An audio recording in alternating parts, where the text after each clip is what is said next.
الرحیم. اللہ رب العزت عارف باللہ حضرت اقدس حضرت مولانا شاہ کی محمد اختر صاحب نور اللہ مرقدہ کے اشعار ہیں.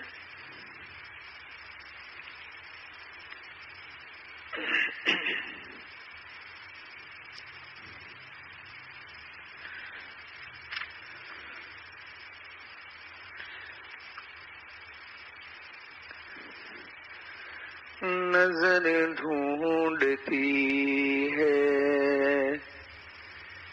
دیار مدینہ، نظر ڈھونڈتی ہے دیار مدینہ، ہے دل اور جاں بے قرار مدینہ، ہے دل اور جاں بے قرار مدینہ.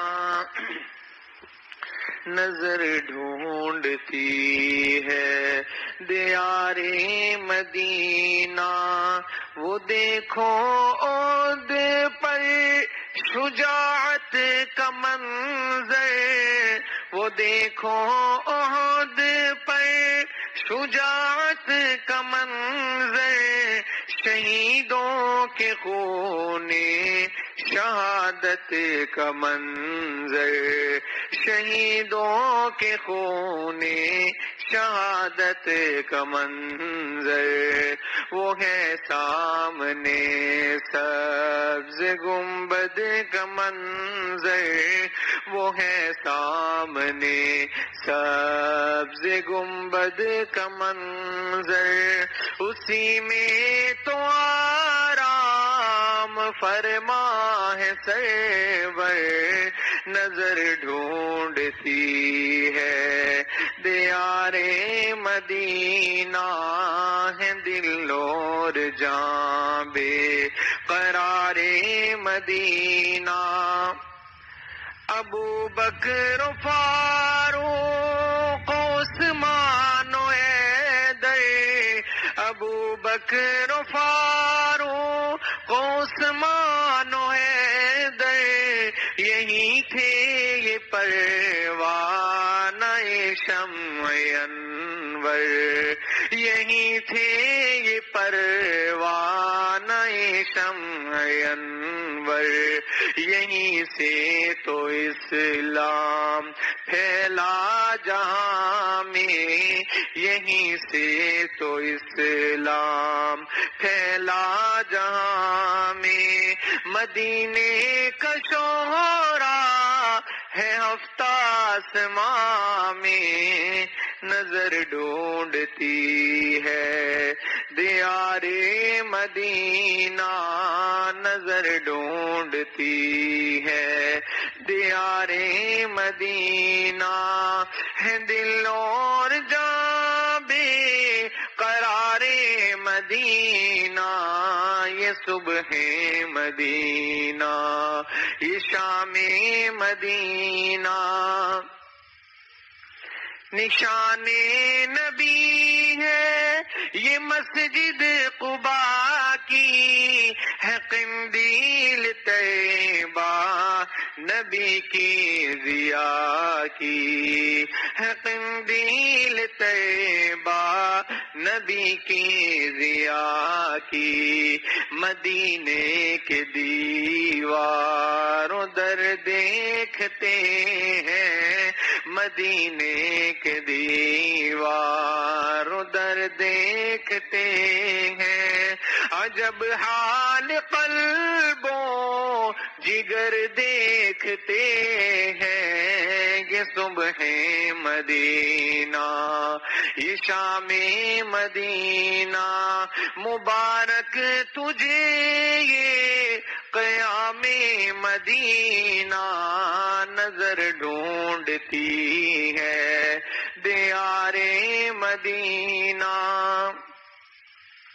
حضرت والا رحمہ اللہ کا مکتا ہے، یہ مسکن ہے شاہ مدینہ کا اختر، فلک بو سزن ہے یہاں کی زمین پر، فلک بو سزن ہے یہاں کی زمین پر، یہ مسکن ہے شاہ مدینہ کا مظہر، فلک بو سزن ہے یہاں کی زمین پر، نظر ڈھونڈتی ہے دیار مدینہ، نظر ڈھونڈتی ہے دیار مدینہ، ہے دل اور جاں بے قرار مدینہ، یہ صبح مدینہ یہ شام مدینہ۔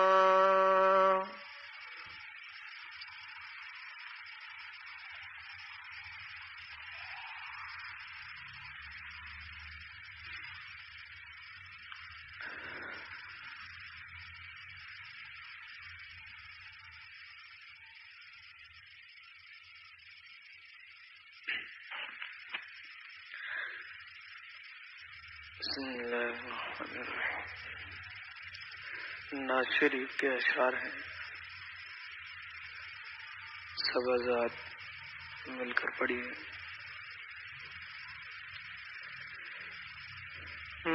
مخمور ہواؤں میں دلچسپ نظاروں میں،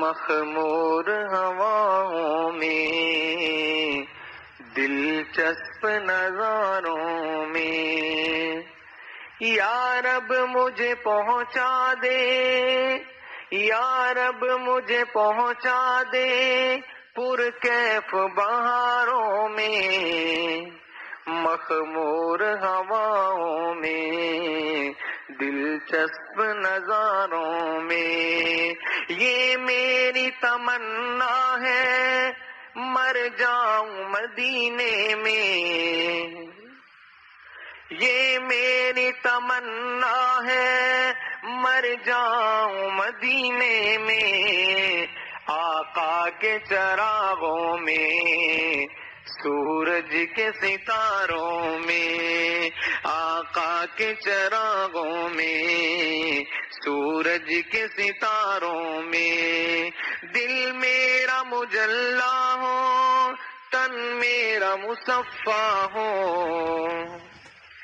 دل میرا مجلا ہو تن میرا مصفا ہو، پھر مرضی مولا ہو انوار کے دھاروں میں، پھر مرضی مولا ہو انوار کے دھاروں میں، اذکار و عبادت ہو دن رات حلاوت ہو، اذکار و عبادت ہو دن رات حلاوت ہو، پرسوز تلاوت ہو قرآن کے پاروں میں، پرسوز تلاوت ہو قرآن کے پاروں میں، جو مدینہ جانا چاہتے ہیں ساتھ مل کر پڑھیے۔ مخمور ہواؤں میں دلچسپ نظاروں میں، یا رب مجھے پہنچا دے، یا رب مجھے پہنچا دے پرکیف بہاروں میں، مخمور ہواؤں میں دلچسپ نظاروں میں۔ یہ بہت اہم جملہ ہے، سب مل کر پڑھیے۔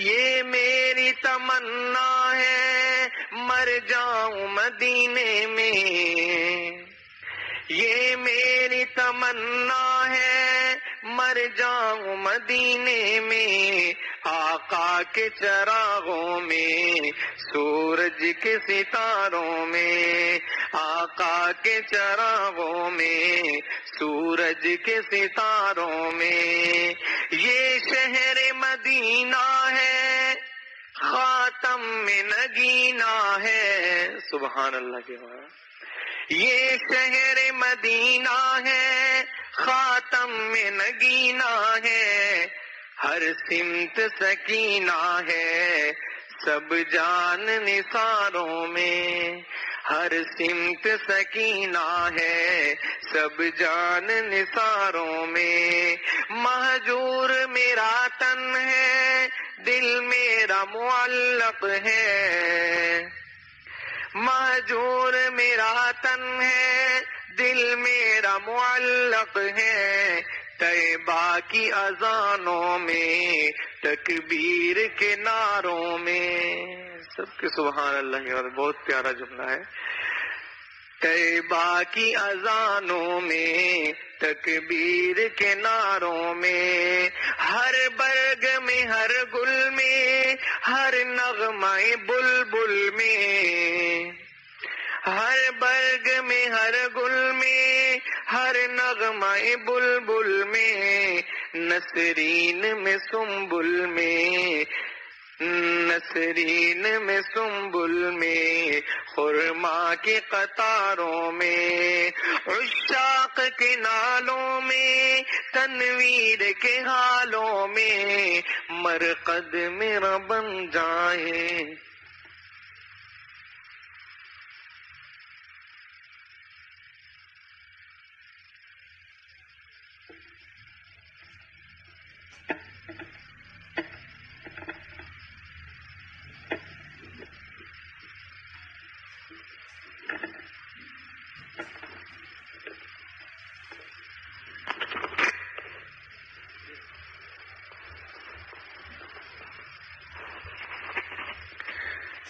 مخمور ہواؤں میں دلچسپ نظاروں میں، یا رب مجھے پہنچا دے پرکیف بہاروں میں، یہ میری تمنا ہے مر جاؤں مدینے میں، سب مل کر پڑھی، یہ میری تمنا ہے مر جاؤں مدینے میں، آقا کے چراغوں میں سورج کے ستاروں میں، عشاق کے نالوں میں تنویر کے حالوں میں، مرقد میرا بن جائے غرقد کے مزاروں میں، مرقد سے مراد جنت البقیع، مرقد میرا بن جائے غرقد کے مزاروں میں، خوشبو کی ہوائیں ہیں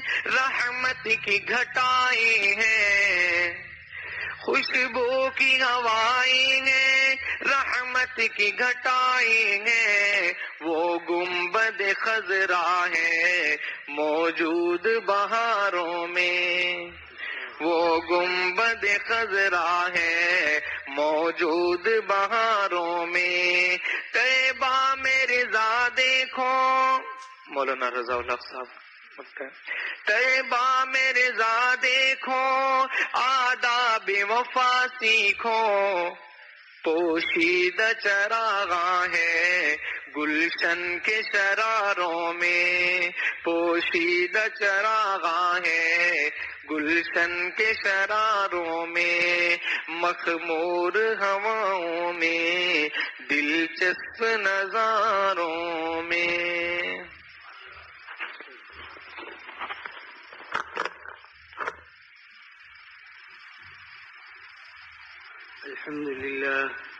الحمد لله وكفى وسلام على عباده الذين اصطفى، أما بعد، فأعوذ بالله من الشيطان الرجيم، بسم الله الرحمن الرحيم، يا أيها الذين آمنوا اتقوا الله وقولوا قولا سديدا يصلح لكم أعمالكم ويغفر لكم ذنوبكم، ومن يطع الله ورسوله فقد فاز فوزا عظيما۔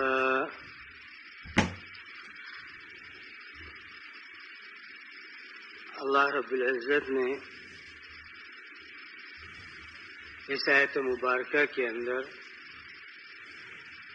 مسلمانوں کو حکم دیا کہ وقولوا قولا سدیدا، بات کرو تو نرمی کے ساتھ بات کرو، اور یہ آیت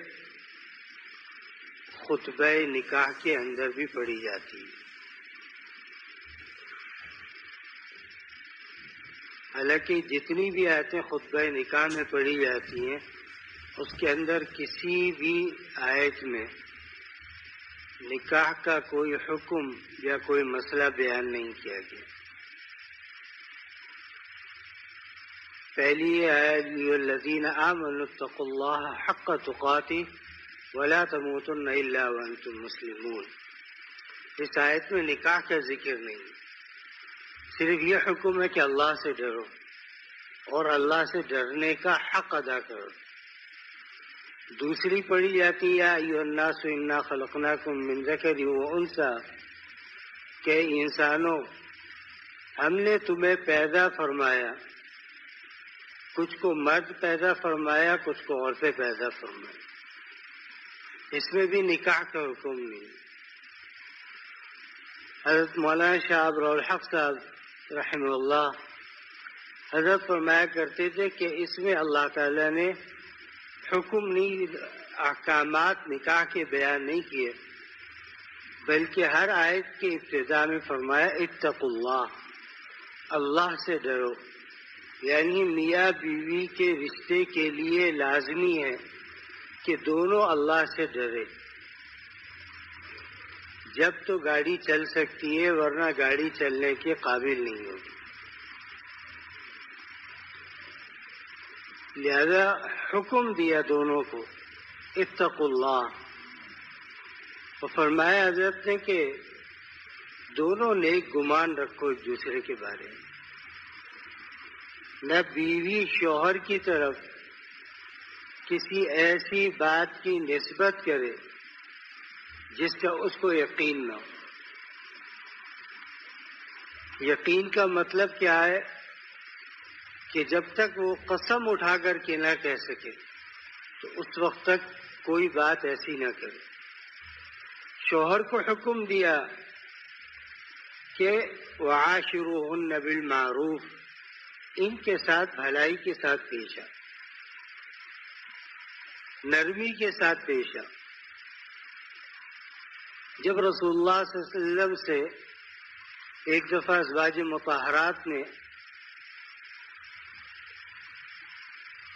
فرمایا کہ ہمارا جو آپ نے مہینے کا وظیفہ باندھا ہے اس میں ہمارا گزارا نہیں ہوتا، لہذا اس وظیفے میں کچھ اضافہ کر دیے تھے.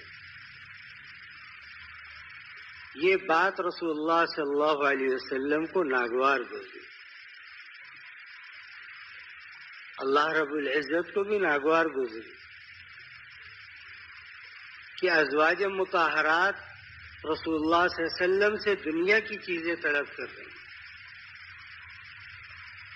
تو اللہ نے قرآن کریم کی آیت نازل فرمائی میں ان کنتن تردن الحیات الدنیا وزینتها، کیا تم دنیا کی زینت کو پسند کرتی ہو جبکہ ہم نے تمہیں سید الانبیاء سرکار دو عالم صلی اللہ علیہ وسلم کے نکاح میں دیا.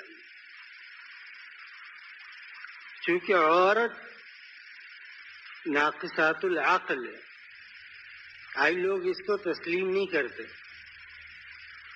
کہ عورت ناقصات العقل ہے. وہ کہتے ہیں عورتیں بھی وہی کر سکتی ہیں جو مرد کر سکتا ہے، برابری دونوں کے اندر نہیں ہو سکتی. ہاں عبادت کے اندر عورت برابری کر سکتی ہے، لیکن درجے کے لحاظ سے اللہ نے مرد کو حاکم بنایا ہے عورت کے اوپر. اب جو آزاد پسند عورتیں، لبرل، جن کو دین کا کچھ بھی نہیں پتا، وہ کیا کہتی ہیں کہ جتنا تمہارا حق ہے اتنا ہی ہمارا بھی حق ہے. اللہ نے بے شک آپ کے ساتھ نرمی کرنے کا حکم دیا ہے، لیکن اس کا یہ مطلب نہیں کہ آپ اپنے حق سے بڑھ کر کے مانگنے لگے. آج کہتے ہیں کہ ہماری بچی اور ہمارے بچے میں کوئی فرق نہیں ہے، اللہ رب العزت نے ظاہری فرض بھی رکھا ہے اور باطنی فرض بھی رکھا ہے. عورت جتنی بھی بہادر ہو چھپکلی دیکھ کے ضرور ڈر جاتی ہے. تو باطنی طور پر اللہ نے اس کو وہ قلب نہیں دیا اس کو، لیکن مرد کو اللہ تعالی نے چونکہ پیدا فرمایا اور اس کو جو احکامات دیے گئے ان احکامات میں سے ایک حکم جہاد ہے. اور جہاد کے لیے لازمی ہے کہ آدمی بہادر اور نڈر ہو. آج تو ہم یہ سمجھتے ہیں کہ اگر ہم جہاد پر نکلیں تو جو پہلی گولی چلے گی اسی پر ہمارا نام لکھا ہوگا، پھر ہم مر گئے تو کیا ہوگا. ایسا نہیں ہے. جب تک اللہ نہ چاہے انسان کو کوئی نہیں مار سکتا. حکم دیا گیا جہاد کرو. مرد جہاد کرنے لگے. حضرت سعد بن ابی وقاص رضی اللہ تعالی عنہ کے بارے میں آتا ہے کہ احد میں رسول اللہ صلی اللہ علیہ وسلم نے ان کو تیر دیا اور فرمایا کہ ارمی یا سعد فدا کے ابی و امی، اے سعد تو تیر چلا، میرے ماں باپ تجھ پر قربان ہو.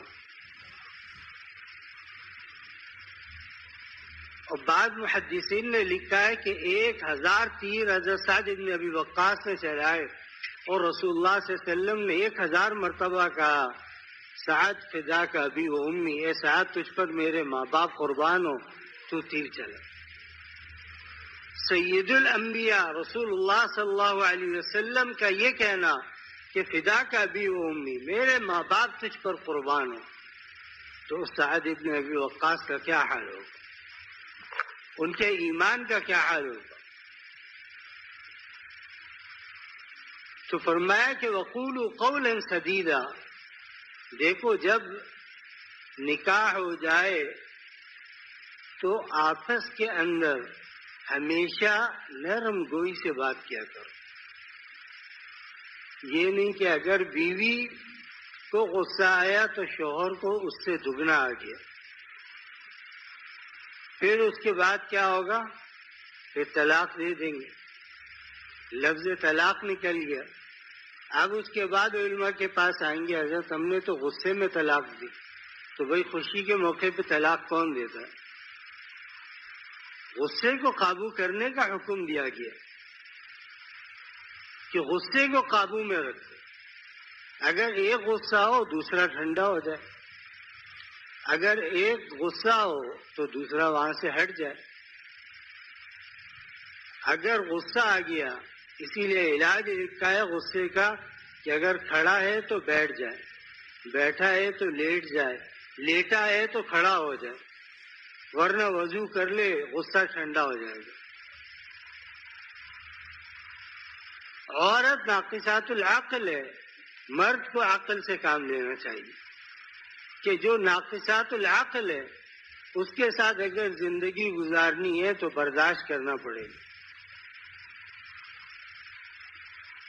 من و عن وہ عورت کے مرد کے مطابق نہیں چلے گی، بلکہ کچھ حصہ ایسا ضرور ہوگا زندگی میں جس کو مرد کو برداشت کرنا ہوگا، کیونکہ مرد کو اللہ نے الرجال قوامون علی النساء فرمایا کہ مرد کو اللہ نے حاکم بنایا ہے عورت کے اوپر. لیکن عورتوں کو بھی یہ حکم نہیں دیا کہ تم مرد کی بے عزتی کرو، شوہر کی بے عزتی کرو، فرمایا اس کی عزت کرو. مرد جب اس چیز کو برداشت کرتا ہے تو اللہ رب العزت اس کو اجر عطا فرمائے. دادا جان رحمۃ اللہ علیہ نے فرمایا کہ ایک مزدور آدمی کئی دن پیسے جمع کیے اور اس نے کہا کہ آج گوشت لے کر کے آؤں اور گوشت کھاؤں. بیوی کو لا کر گوشت دیے، اس سے نمک تیز ہو گیا. فرمایا کہ جب اس نے منہ میں ڈالا تو اس کو احساس ہوا کہ نمک تیز ہو گیا. کتنے دن کی محنت تھی اس کی. لیکن فرمایا کہ اس نے دل میں اللہ سے سودا کیا، اللہ تیری بندی غلطی ہو گئی، کوئی بات نہیں، میں معاف کرتا ہوں۔ تو میں جب انتقال ہو گیا کسی بزرگ نے خواب میں دیکھا تو پوچھا کیا معاملہ ہوا؟ ما فعل اللہ بک، اللہ نے تیرے ساتھ کیا معاملہ کیا؟ فرمایا کہ اللہ نے فرمایا کہ تو نے میری بندی کو معاف کیا، جا میں تجھے معاف کرتا ہوں، تیرا حساب و کتاب نہیں لیتا۔ تو دونوں کو حکم ہے وقولوا قولا سدیدا، آپس میں نرم گوئی سے بات کرو۔ بھائی اوپر کوئی بچہ کھیل رہا ہے، اگر کوئی موجود ہے تو اتار دو۔ آپس میں نرم گوئی سے بات کرو، اس سے کیا ہوگا؟ وقولوا قولا سدیدا یصلح لکم اعمالکم، اللہ تعالیٰ تمہارے اعمال کی اصلاح فرما دیں گے، وَيَغْفِرْ لَكُمْ ذُنُوبَكُمْ، تمہارے گناہوں کو معاف فرما دیں گے۔ وَمَنْ يُطِعِ اللَّهَ وَرَسُولَهُ فَقَدْ فَازَ فَوْزًا عَظِيمًا، فرمایا جو اللہ اور اس کے رسول کی اطاعت کرتا ہے اللہ تعالیٰ اس کو درجے سے اونچا درجہ عطا فرمائے۔ دیکھیے آج ہم مرد، ہمارا معاشرہ ایسا بن گیا کہ مرد پیچھے پیچھے چل رہا ہے، عورت آگے آگے چل رہی ہے۔ وہ کہتی ہے تم بچہ اٹھاؤ، کپڑے اٹھاؤ، دکاندار سے بات میں خود کروں گی، تم لوگوں کو کیا خریدنا آتا ہے، میں اس سے بحث کروں گی۔ 50 اور 100 روپے کے لیے ایک اجنبی سے وہ بات کر رہی ہے، اجنبی سے بحث کر رہی ہے، جبکہ رسول اللہ صلی اللہ علیہ وسلم نے منع فرمایا۔ تو میں اگر عورت سے بات کروں تو عورت اگر مرد سے بات کرے تو اپنے لہجے کو تھوڑا سا سخت کر کے بات کرے، تاکہ مرد میں اس کے دل میں یہ نہ آئے کہ یار یہ عورت تو پگھل رہی ہے۔ نہیں، سختی سے بات کرے گی عورت تو مرد کے دل میں کبھی کوئی خیال نہیں آئے۔ یہ حکم ہے یہ۔ لیکن اب مرد اتنا پگھل گیا کہ وہ بیچارہ مجبوراً پیچھے پیچھے بچے کو اٹھا کر کے وہ پیچھے پیچھے آ رہا ہوتا ہے جیسے کہ وہ چوکیدار ہے۔ وہ چوکیدار نہیں، اللہ نے اس کو گھر کا حاکم بنایا ہے۔ حاکم کا مطلب کیا ہے؟ اگر بیوی کوئی برا کام کرے گی شوہر سے سوال ہوگا، اولاد کوئی برا کام کرے گی شوہر سے سوال ہوگا۔ تم نے اس کو کیا سکھایا؟ لہذا اچھی زندگی گزارنے کا طریقہ یہ ہے کہ دونوں نرمی کے ساتھ بات کریں، نہ دونوں لالچ کرے۔ ایک وقت تھا کہ عورتوں میں لالچ نہیں تھی۔ حضرت مولانا قاسم صاحب نانوتوی رحمۃ اللہ علیہ کی جب شادی ہوئی تو حضرت عالم تھے صرف، ہاں علم کے مقام سے بہت اونچے تھے۔ تو شادی کسی بڑے گھرانے میں ہوئی۔ جب اہلیہ تشریف لائی تو حضرت نے دیکھا کہ یہ تو سونا اور کپڑے ایسے لدے پھنے۔ تو حضرت نے فرمایا کہ بھائی میں ہوں فقط ایک عالم، آپ کے والدین ہیں مالدار، اب دو چیزیں ہو سکتی ہیں یہاں پر، یا تو آپ میرے جیسے بن جائیے یا میں آپ جیسا بن جاؤں، اور میں آپ جیسا بن جاؤں یہ میرے لیے ممکن نہیں ہے۔ تو اس زمانے میں عورتیں مالدار ہونے کے باوجود بھی ان کے دل میں عزت تھی۔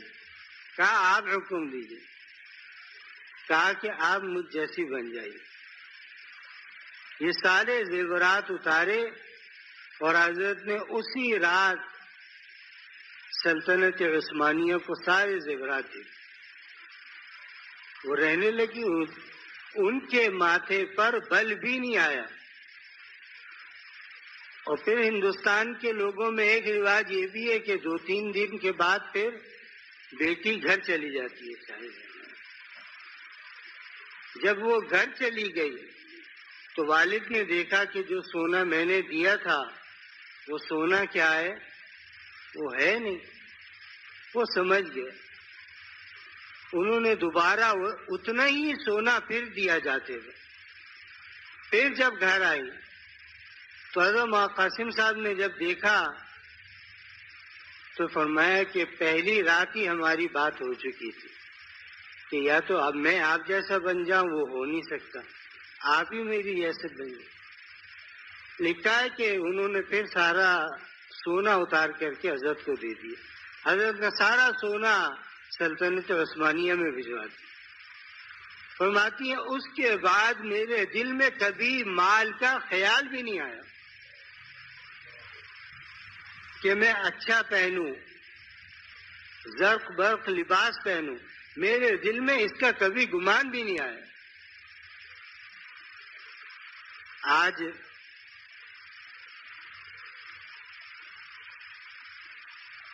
عورتیں وہ لباس پہن رہی ہے جو مرد پہنتے ہوئے شرماتا۔ پہلے آدھی آستین تھی، اب پوری آستین غائب ہو گئی۔ یہ نمائش کی چیز نہیں ہے۔ انسان ایک گاڑی بھی لیتا ہے اور اگر مٹی اڑ رہی ہو اس کو ڈھانپ کر کے رکھتا ہے۔ ڈھانپتے ہیں نہیں ڈھانپتے، گاڑی کا کور لاتے ہیں اس کو ڈھانپتے ہیں، موٹر سائیکل تک کو ڈھانپ کر کے رکھتے ہیں، اس کو مٹی نہ لگ جائے اس کی حفاظت کرتے ہیں۔ 15,000 کا موبائل لیتے ہیں تو اس کے لیے کور بھی لیتے ہیں، پروٹیکٹر بھی لیتے ہیں، شیشہ نہ ٹوٹ جائے۔ تو عورت کی عزت کیا چیز ہے؟ جبکہ گاڑی کے اندر، موٹر سائیکل میں اور موبائل میں یہ قوت نہیں ہے کیونکہ وہ خود اڑ کر ڈاکو کے پاس چلی جائے۔ لیکن عورت کے اندر اللہ نے یہ چیز رکھی ہے کہ وہ جا سکتی ہے کسی کے پاس۔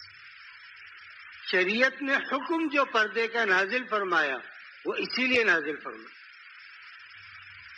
لیکن پردہ شرعی ہو۔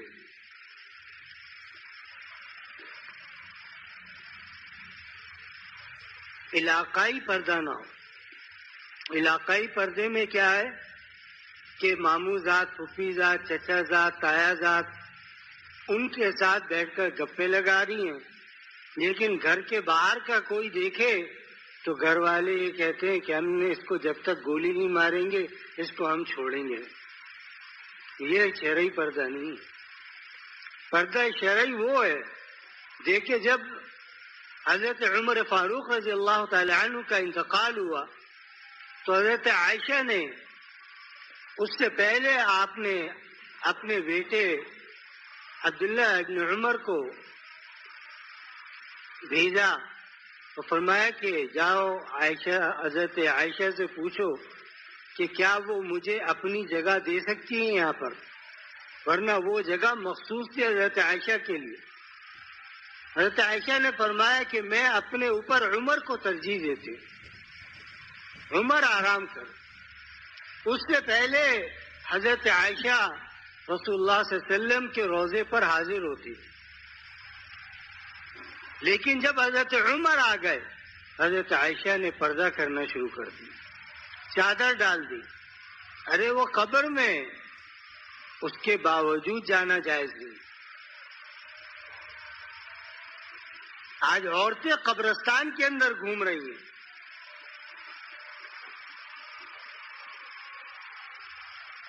کہتے ہیں عید کے دن قبرستان جانا لازمی ہے، لازمی نہیں ہے، وقت ہے چلا جائے۔ یا ایسا قبرستان ہے جہاں پر رش بہت ہے عورتوں اور مردوں کا، اس وقت تو بالکل بھی جانا جائز نہیں۔ کیوں؟ حکم یہ کہ قبرستان جایا کرو تاکہ تمہیں آخرت کی یاد آئے۔ حکم کیا ہے؟ قبرستان جاؤ تمہیں آخرت کی یاد آئے، تو ایسے وقت میں جائے جب کوئی نہ ہو، کوئی آواز نہ ہو. پھر قبر کے مردوں میں اس کے کتنے جاننے والے ہیں. کسی کے ماں باپ لیٹے ہوئے ہیں، کسی کا بھائی لیٹا ہوا ہے، کسی کا دوست لیٹا ہوا ہے. اب وہاں بیٹھ کر انسان سوچے کیا میرے بھائی کے اندر اتنی قوت نہیں تھی کہ وہ اپنی موت کو روک لیتا؟ آخر وہ بھی زمین کے نیچے چلا گیا. میرے گھر والے جن کا میں نے ہر طرح سے خیال رکھا ان کو بھی اللہ تعالی نے زمین کے نیچے رکھ دیے. آخر ایک دن میرا بھی آئے گا، مجھے بھی اسی طرح رکھا جائے گا. تو اس تنہائی کے اندر میں کیا کروں گا؟ قبر تنہائی کا گھڑا. جو اپنے ہوتے ہیں وہی پہلے مٹی ڈال کر ہاتھ جھاڑ کے نکل جاتے.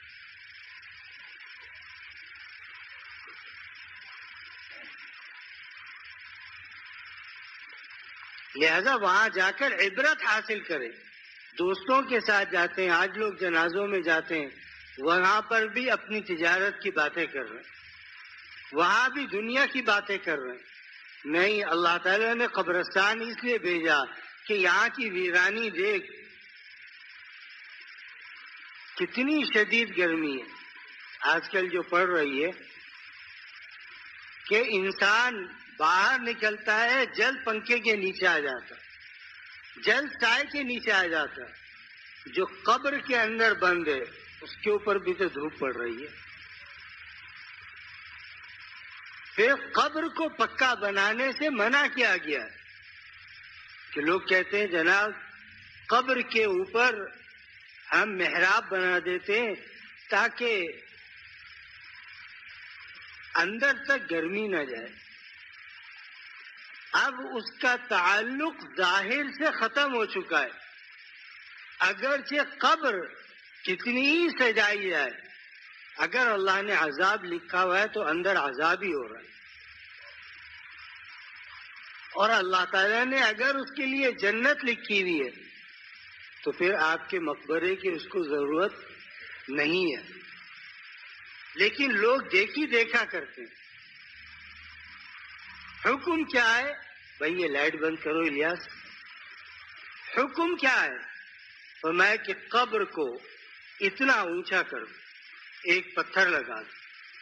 جہاں کی مٹی زیادہ بہنے والی ہو برسات میں، فرمایا وہاں پر کنارے پر اینٹ لگا دو. اتنا بھی نہ کرو کہ اس کے اوپر ماربل لگاؤ، اتنا بھی نہ کرو کہ اس کے اوپر سنگ مرمر پر نام لکھوا کر تاریخ ولادت اور تاریخ انتقال دونوں درج کی جائے. جانے والا تھا، جب پیدا ہوا عمر پوری ہو گئی چلا گیا.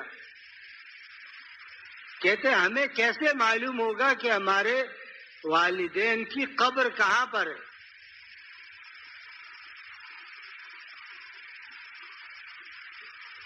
یاد رکھے قبرستان تو سب کو معلوم ہے. اس قبرستان کے اندر یا اپنی گھر کے اندر سے انسان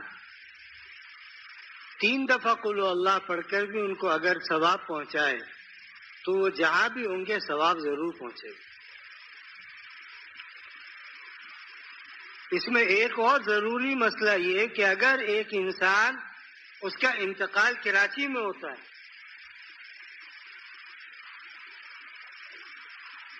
تو اس کے گھر والے سرحد میں، بلوچستان میں ہیں، کسی اور علاقے میں، وہ کیا کہتے ہیں؟ ہم لاش کو لے کر اپنے آبائی گاؤں جائیں گے، اس کی تدفین ہم وہاں کریں گے. یاد رکھیں جس شہر میں انتقال ہو گیا وہیں تدفین ہوگی.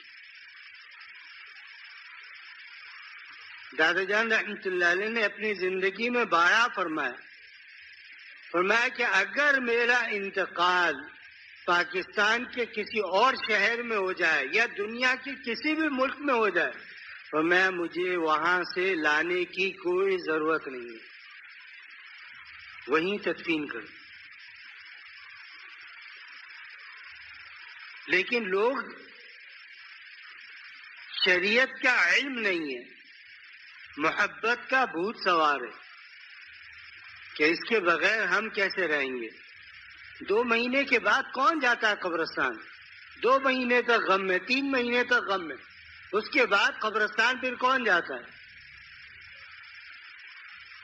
کوئی قبر پر جاتا ہے؟ پھر آج کل تو قبرستان ایسے ہیں سوائے کتوں کے راج کے کوئی ہوتا ہی نہیں وہاں پر۔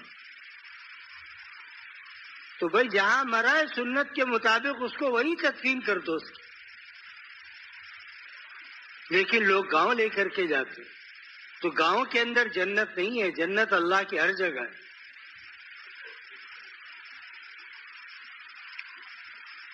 لہذا اس چیز کا بہت خیال رکھا جائے۔ عموماً اس کے اندر علم، صاحب علم اور جو علم نہیں رکھتے وہ بھی اس چیز کے اوپر بضد ہوتے ہیں کہ نہیں جی ہمیں ہمارے علاقے کے اندر اس کو لے کر کے جانا ہے۔ جب ساری زمین اللہ کی ہے تو تمہارا علاقہ بھی اللہ کا ہے، یہاں کا علاقہ بھی اللہ کا ہے۔ تو اللہ نے اس کی موت، اس کی قبر کی جگہ جہاں مقرر کی اس کو وہاں سے مت ہلاؤ۔ دوسری چیز یہ کہ جب تک اس کو ایدی کے سرد خانے میں رکھتے ہیں جب تک اولاد ساری نہ آ جائے۔ کوئی بیٹا یورپ میں، کوئی بیٹا کہیں اور کام کر رہا ہے، اچانک اس کو اب ٹکٹ نہیں مل رہا تو 3 دن انتظار کیا جاتا ہے کہ اگر بیٹا نہ آئے گا تو جنازہ کیسے ہوگا؟ کم سے کم آ کر باپ کو دیکھ تو لے۔ حکم میں جتنی جلدی مردے کو دفن کر سکتے ہو اس کو دفن کر دو، کسی کا انتظار مت کرو۔ دادا جان رحمۃ اللہ علیہ نے یہ بھی فرمایا تھا، فرمایا کہ میرے مرنے کے بعد کسی کا انتظار مت کرنا، کوشش کرنا جتنی جلدی ہو سکے مجھے میرے مقام تک پہنچا دے۔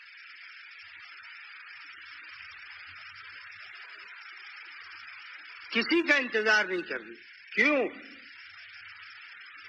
لکھا ہے کہ اگر انسان اہل جنت میں سے تو اس کو انتظار کیوں کرا رہا ہے؟ جنت اس کی منتظر ہے۔ اور انسان اگر جہنمی ہے تو اس کے جہنم کی گرمی کو تو کیوں برداشت کر رہا ہے؟ اس کو قبر میں ڈال دے۔ اگر جنت لکھی ہے تو اللہ تعالیٰ جنت کے دروازے کھول دیں گے۔ اگر جہنم لکھی ہے تو جہنم کی گرمی اس کے لیے شروع ہو جائے گی۔ کہتے آج فلانی بہن نہیں آئی، ہم نے فون کیا ہے، جب وہ آ جائے گی ہم پھر سرف خانے سے لائیں گے اور پھر اس کو غسل تو دیا ہوا ہے، وہ چہرہ ایک بار دیکھ لے گی پھر ہم تدفین کر دیں گے۔ کسی کو دکھانا ضروری نہیں ہے، ورنہ صحابہ اکرام رضوان اللہ علیہم اجمعین نے پوری دنیا میں جہاد کیا۔ افغانستان کے اندر قبریں نہیں ہیں صحابہ کی، سکھر کے اندر میں نے خود 3 صحابہ کی قبریں دیکھی۔ تو کیا ہوا؟ صحابہ کا سکھر میں انتقال ہوا تو انہوں نے یہ کہا کہ بھائی ہم تو مدینے کے رہنے والے ہیں، ہمیں مدینے لے چلو۔ جہاں انتقال ہو گیا وہاں تدفین ہو گئی۔ آج ہماری عقلوں پر پتہ نہیں کیا پردہ پڑا ہوا ہے کہ ہمیں رسول اللہ صلی اللہ علیہ وسلم کی سنت یاد نہیں آتی، صحابہ اکرام کا عمل یاد نہیں آتا، ہم اپنی طرف سے لگے ہوئے۔ نہیں، جہاں انتقال ہو جائے وہیں دفن کرو۔ تو میں بات کر رہا تھا نکاح کے بارے میں، فرمایا کہ وقولوا قولا سدیدا، آپس میں نرم گوئی سے بات کرو۔ اگر ایک کو غصہ آ جائے دوسرا خاموش ہو جائے۔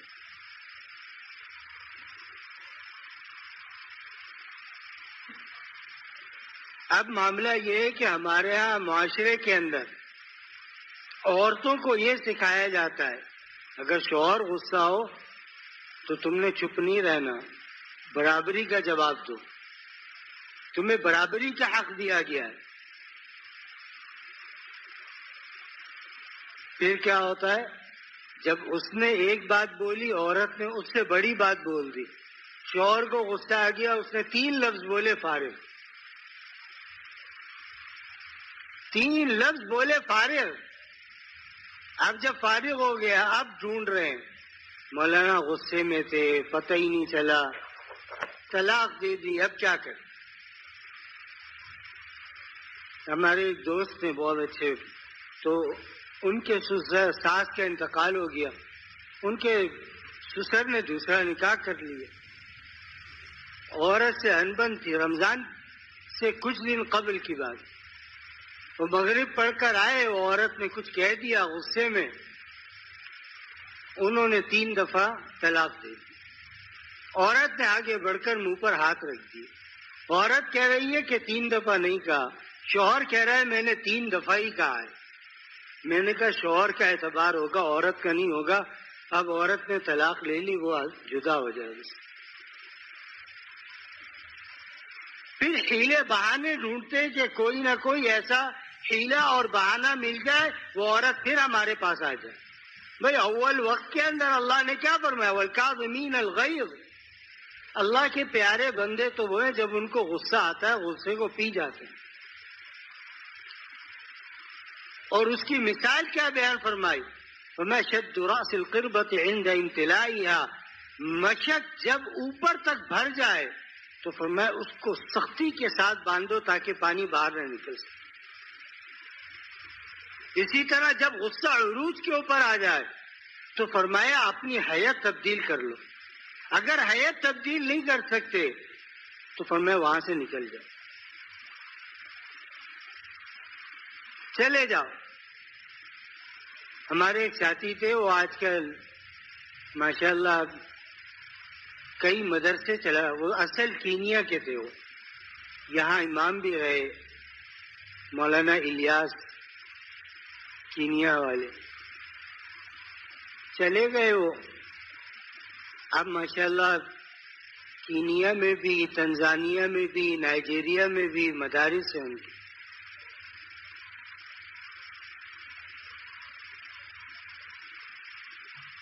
اب واقعہ کیا سنانا تھا بھول گیا ان کے تعارف میں.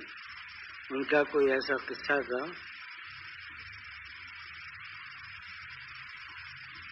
چلے یاد آئے گا تو پھر بتا دوں, ابھی تو نکل گئے. تو اللہ رب العزت نے دونوں کو حکم دیا, اگر شوہر کو غصہ آیا ہوا ہے تو عورت خاموشی سے الگ ہو جائے. ورنہ کیا ہے, شریعت کہتے ہیں دنیا میں سب سے بڑا گناہ طلاق دینا. ایک عورت نکاح کرنا ہی نہیں چاہتی. کیوں؟ آج کے معاشرے میں ماں بچی کو سکھا کر کے بیچتی ہے, تم نے اس گھر کے اندر جا کر دب کر نہیں رہنا, تم نے وہاں جا کر برابری کی بنیاد کے اوپر رہنا ہے. جب ماں یہ سکھا رہی ہے تو بچی کبھی وہاں گزارا کرے گی. دادا جان رحمت اللہ علیہ, حضرت شاہ عبد الغنی صاحب پھولپوری رحمت اللہ علیہ نے دادا سے بہت دفعہ کہا کہ حکیم اختر شادی کر لو. دادا نے فرمایا حضرت میں آپ کی خدمت میں رہنا چاہتا ہوں, میں شادی نہیں کروں گا. تو میری دادی کا جو گاؤں تھا حضرت وہاں اکثر تشریف لے جاتے تھے. تو دادی کے جو بھانجے تھے وہ حضرت کے پاس آیا کرتے تھے. تو حضرت نے ایک دن دادا سے فرمایا, جب دادی کے گاؤں گئے, فرمایا کہ حکیم اختر یہاں ایک خاتون ہے, نیک ہے اور بیوہ ہے, میرا دل چاہتا ہے تم ان سے نکاح کر لو. تو دادی کا پہلے نکاح ہو چکا تھا, لیکن وہ ان کا انتقال ہو گیا ٹی بی کے مرض میں. تو دادی واپس آ گئی تھی, ان سے کوئی اولاد نہیں ہوئی. دادا نے فرمایا چلو طلاق یافتہ ہے, نکاح کر لیتے.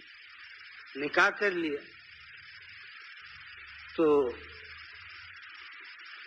دادا نے کہا کہ دیکھو بھائی نکاح تو میں کر رہا ہوں, لیکن جب مجھے میرے شیخ کے پاس جانا ہوگا تو میں تم سے اجازت نہیں لوں گا. میں جتنے دن چاہوں گا میں وہاں رہوں گا. تو دادی نے فرمایا کہ میں کبھی آپ کو روکوں گی بھی نہیں, نہ میرے دل میں ایسی کوئی خواہش ہے. جو آپ پہنا دیں گے میں پہن لوں گی، جو کھلا دیں گے میں کھا لوں گی. شرائط کوئی نہیں رکھی. دادا فرماتے تھے آخر میں فرمایا کہ میں تمہاری دادی کے وسیلے سے اللہ سے دعا کروں کہ وہ خاتون تھی کہ میں نے دنیا کے جتنے اسفار کیے کبھی ان کے ماتھے پر بل نہیں آیا کہ آپ باہر کیوں گئے، ہمیں بتا کر کیوں نہیں گئے. تو میں جو دنیا کا میں جہاں چاہتا تھا میں آزاد تھا.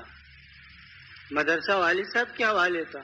تو میں جہاں مجھے بلایا گیا اور جتنے دن کے لیے بلایا گیا میں آرام سے گیا. کبھی میری دادی نے یہ نہیں کہا کہ آپ کیوں جا رہے ہیں، آپ 1 مہینہ لگا کر کے آئے پھر جا رہے ہیں آپ. ایک دفعہ سفر تھا، دادا نے فرمایا کہ بھائی تمہیں چلنا ہے. مجھ سے کہا تو میں نے کہا میں گھر بتا کر کے آ جاؤں. دادا نے فرمایا یہ بات بتانے کی ہے، بس جا کر خالی اتنی اطلاع کرو کہ میں دین کے کام سے جا رہا ہوں، بس اس سے آگے کی کوئی ضرورت نہیں ہے تشریح کرنے کی. میں نے جا کر اطلاع کر دی، چلا گیا.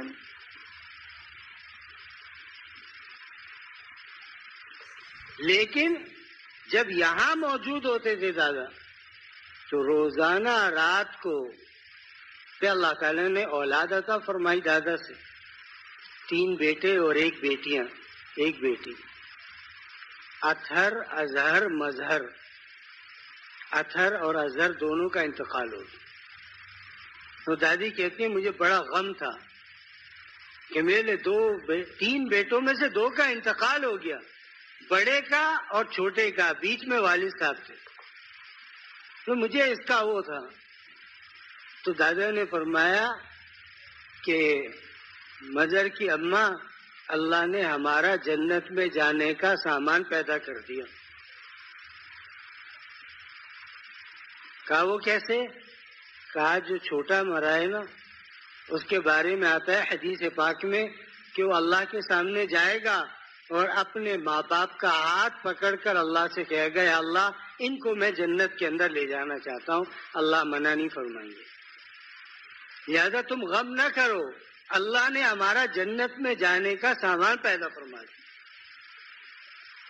تو یہاں جب ہوتے تھے تو روزانہ رات کو ضرور آتے گھر، خیریت پوچھتے، کوئی سامان تو نہیں چاہیے. وہ دادی بھی ہماری عجیب تھی.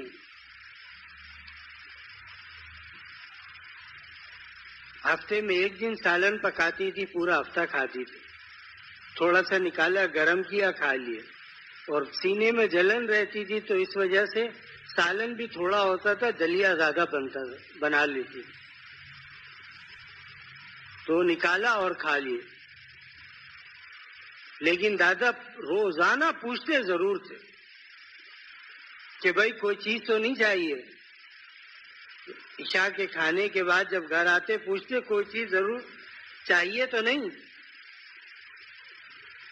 اگر ضرورت ہو تو بتا دو، میں میر صاحب کو کہہ دوں گا وہ صبح پہنچا دیں گے. گوشت لانا ہو، پان لانا ہو، کچھ بھی لانا ہو بتا دو. دادی کہ نہیں. تو کبھی دادا 2000 دیتے تھے، کبھی 3000 دیتے تھے. وہ دادی اپنے خاندان کے اندر وہ اٹھا کر کے اس کے نیچے رکھ دیتے. تو ہم جب عید کا دن آتا تھا ہم دادی کے عید دیتی تھی تو 100 روپے دیتی تھی. اچھا دادا جو دیتے تھے تو ہم ڈرتے بھی تھے، چھپتے، کچھ نہیں بولتے. دادی دادا نے آپ کو سارا سال تو اتنا پیسہ دیا، آپ اتنا. ہاں مر جاؤں گی تو میرے سامان میں سے ڈھونڈ لینا، جو ملے وہ تم لوگوں کا. اور ایک الماری کے اندر کپڑے بھی، ایک ہی الماری کے اندر سب کچھ، پوری زندگی اسی میں گزاری. کبھی دادا سے یہ نہیں کہا کہ میرے کپڑے بہت پرانے ہو گئے مجھے نئے کپڑے چاہیے، کبھی نہیں کہا. تو اس زمانے میں عورتوں کو یہ سکھایا جاتا تھا کہ بیٹا جس طرح بھی ہو تمہیں اس گھر میں نباہ کرنا ہے. آج بچیوں کو یہ ماں باپ سکھاتے ہیں کہ بیٹا دیکھو دبنا نہیں ہے وہاں پر، ہماری بھی تو کوئی ویلیو ہے. کیا ہے؟ آج طلاق کی شرح بڑی کیوں؟ وجہ اس کی یہی ہے کہ ماں باپ نے بیٹی کو کیا سکھایا؟ تمہیں برداشت نہیں کرنا ہے. اگر وہ ایک سنائے تم نے 2 سنانی ہے. یہ تو 2 سنائے گا، وہ 2 سنائے گی تو یہ 3 سنائے گا، پھر وہ 4 سنائے گی تو یہ 5ویں میں فارغ کر کے گھر بھیج دے گا. بھائی جا، ورنہ زندگی اسی طرح گزرتی کہ دونوں محبت سے رہیں.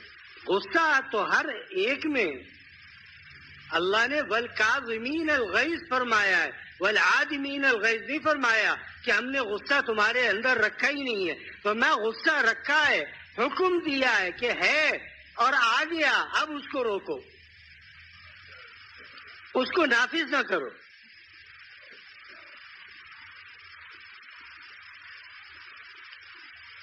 تب کمال ہے. ایک آدمی کو غصہ آتا ہی نہیں تو اس کا کیا کمال ہے؟ ایک آدمی کو غصہ آتا ہے پھر بھی غصے کو پی جاتا ہے، روک لیتا ہے اپنے آپ کو، صبر کر لیتا ہے. اللہ تعالیٰ اس کا اجر عطا فرمائیں گے. آج معاشرے کے اندر جو بھی خرابیاں ہیں یہ سب کس وجہ سے؟ کہ گھر کے اندر خرابی ہوگی، بچوں پر لازمی اثر پڑے گا. بچے یہی دیکھیں گے کہ ماں باپ اور وقت ایسا لگتا ہے 2 ٹیمیں موجود ہیں، دونوں ٹیموں میں لڑائی ہو رہی ہے.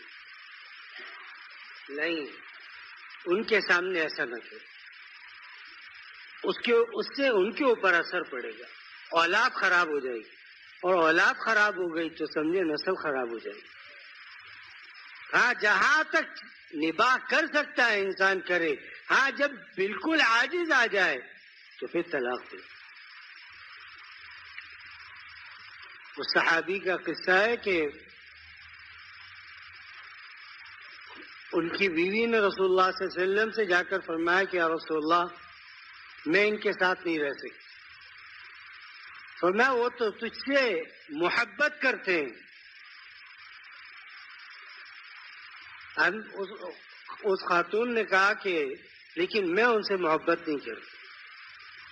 تو آپ نے فرمایا کہ اپنا گھر بسا لو، اجاڑو مت. تو وہ صحابیہ تھیں، انہوں نے کہا یا رسول اللہ یہ میرے لیے حکم ہے یا مشورہ ہے؟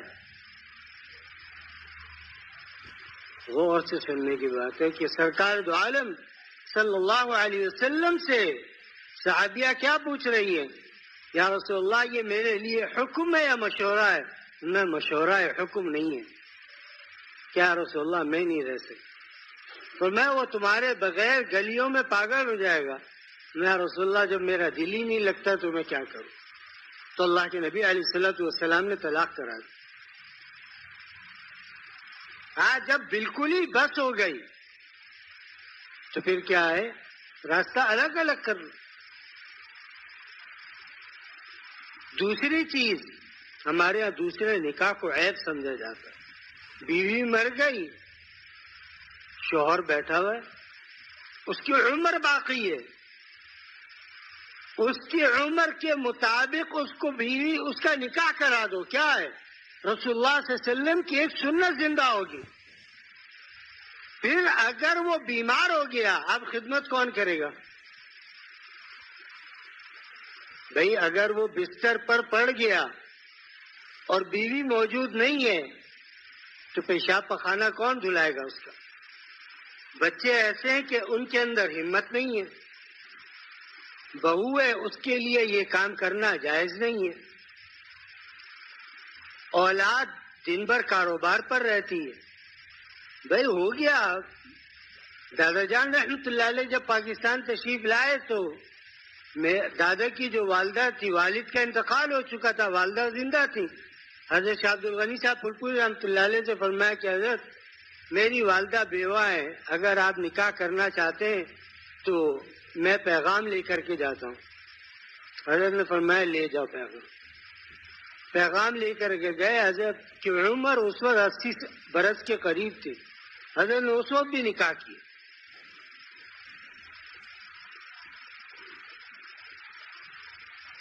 آج کل ہمارے یہاں دوسرے مر گیا، بیوی شوہر جوانی میں چل بسا، بیوی کو کہتے ہیں بس تم نے اس کے نام پر زندگی گزارنی.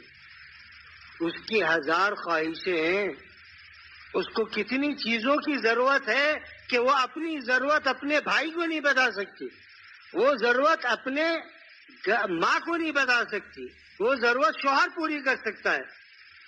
اس کے لیے شوہر کا انتظام کرو.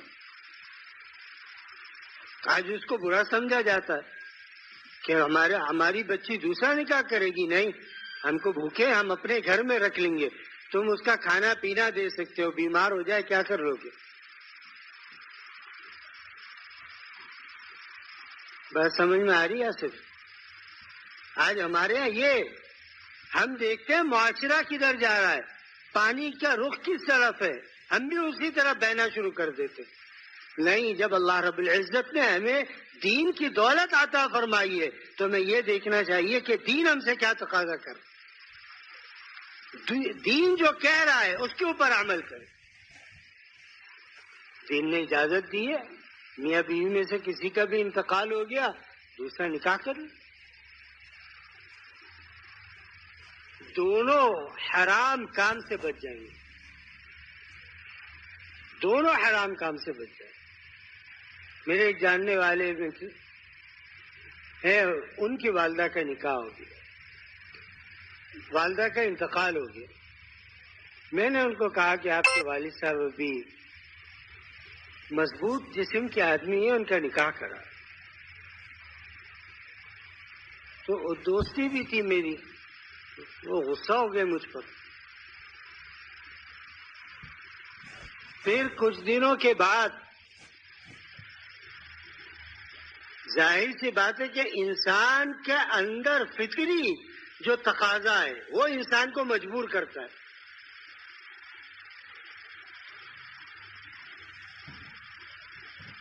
انہوں نے کہیں کسی اور کے ساتھ دیکھا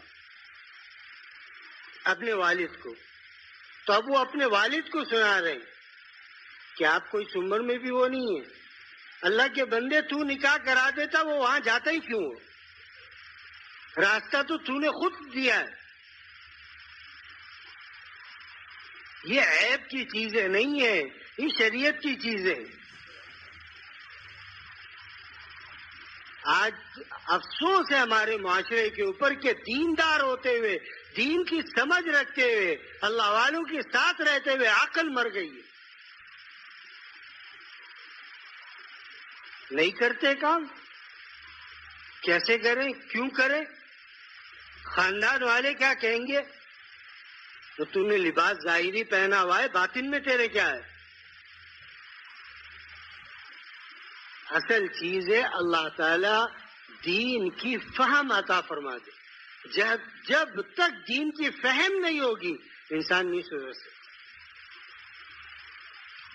تو اللہ رب العزت جن کے گھر بسے ہوئے ہیں اللہ تعالی قیامت ان کو بسا کر کے رکھے، جب تک دونوں زندہ ہیں بسا کر کے رکھے، زندگی کو شریعت و سنت کے مطابق دونوں کو گزارنے کی توفیق عطا فرمائے. اور جو گھروں میں لڑائیاں ہیں، فساد ہے، کبھی بیوی غصہ ہے، کبھی شوہر غصہ ہے، تو صبر کرے کہ بھائی مجھے تو 2000 والا سوٹ نہیں، مجھے تو 5000 والا چاہیے. جب تو مجبور کرے گی تو شوہر حرام کما کے ہی لا کر کے دے گا. اس کو مجبور نہ کرو، اس کو کہو جو آپ دیں گے میں پہن لوں گی، جو آپ کھلا دیں گے میں کھا لوں گی. تب زندگی گزرتی. یہ کہنا کہ نہیں یہ فلاں نہیں، فلاں کپڑا مجھے چاہیے، تو کیا ہے، کفن کے اندر بھی کوئی برانڈ ہوتا ہے، اسی لٹھے کے کپڑے کے اندر لپیٹیں گے، قبر میں اتار دیں گے. یا یہ کوئی کہتا ہے کہ جناب ہمارے لیے لندن سے کفن منگایا جائے، بولے بھائی کوئی کہتا ہے، میں بولے بھائی ایک ہی کفن ہے بھائی، لا کر کے دو، پہنا دو. تو دنیا کی زندگی اللہ نے جو عطا فرمایا ہے اس پر اللہ کا شکر ادا کرے. جو مل گیا پہننے کے لیے اس پر شکر ادا کرے. جو مل گیا کھانے کے لیے شکر ادا کرے. اسی لیے بزرگوں نے کیا فرمایا؟ دنیا میں اپنے سے نیچے والوں کو دیکھو. کتنے ایسے ہیں جن کے پاس پہننے کے لیے کپڑے نہیں ہیں؟ ایسا ہے نہیں ہے؟ کتنے ایسے ہیں جو بیچارے بچے ہم نے خود اپنی آنکھوں سے دیکھا کہ وہ کپڑے کچرا چنتے ہوئے اس میں سے کوئی کھانے کی چیز ملی کھا لی. کون کھا سکتا ہے بھائی؟ کوئی ہے اتنا طاقتور؟ لیکن بھوک سب کچھ کرا دیتی ہے. تو اللہ رب العزت جو رزق دے رہے ہیں اس رزق کے اوپر اللہ کا شکر ادا کرے. اللہ تو نے لاکھوں سے اچھا کھلایا، لاکھوں سے اچھا رکھا. دنیا کے معاملے میں اپنے سے نیچے والوں کو دیکھو اور آخرت کے معاملے میں اپنے سے اوپر والے کو دیکھو. یار فلانے نے تو رمضان میں 2 قرآن ختم کیے، مجھے 3 ختم کرنے چاہیے. وہاں کہتے ہیں نہیں، اس کے پاس کیا، اس کے پاس تو وقت ہی وقت ہے. وہ 3 کیا، وہ تو 5 بھی ختم کر سکتا ہے. ہمارے پاس وقت ہی نہیں ہے، ہم کہاں سے ختم کریں؟ وہاں بہانے نکل آتے. کیوں؟ دین کی بات آ گئی نا. آخرت کی بات ہوتی تو کہتے ہیں ارے ہم سب جانتے ہیں تم نے کتنا چھپا کر کے رکھا ہوا تھا. سن، افسوس ہے کہ آج معاشرہ اسی رو میں بہتا جا رہا ہے. نکاح حکم دیا ہے، ان اعظم النکاح برکۃ ایسرہ مؤونہ. بہترین اور بابرکت نکاح وہ ہے جو سادگی سے کیا جائے. سادگی کا کیا مطلب ہے؟ کم خرچ ہو. آج نکاح کو اتنا مشکل کر دیا گیا، زنا عام ہو گیا.